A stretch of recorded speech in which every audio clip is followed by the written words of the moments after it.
रायस्तार एक नाम नहीं, एक साया था, पूरे इंडिया का सबसे बड़ा माफिया। उसकी आवाज का मतलब था हुकूमत, और उसकी आंखों में देखना मौत को बुलावा देना था। वो जो कहता वही कानून बन जाता। रेस्टार जब अपनी गाड़ी में निकलता तो ऐसा लगता जैसे कोई तूफान शहर को चीरता निकल गया हो। इंडिया में तो उसके दुश्मन पहले से थे, अब वो दूसरे मुल्कों में भी नफरत की लिस्ट में सबसे ऊपर था।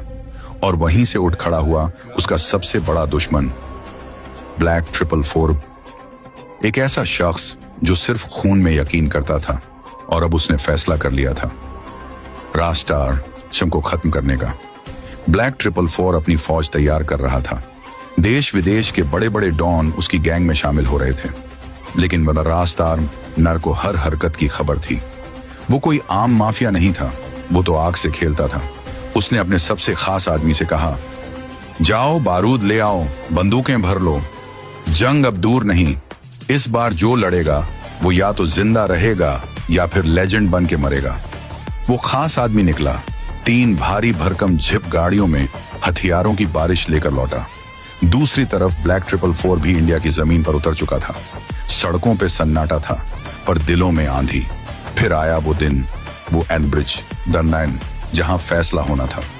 रायस्टार अपने साथियों के साथ पहुंचा। सामने पहले से खड़े थे ब्लैक 444 के गुंडे, और फिर जंग छिड़ गई।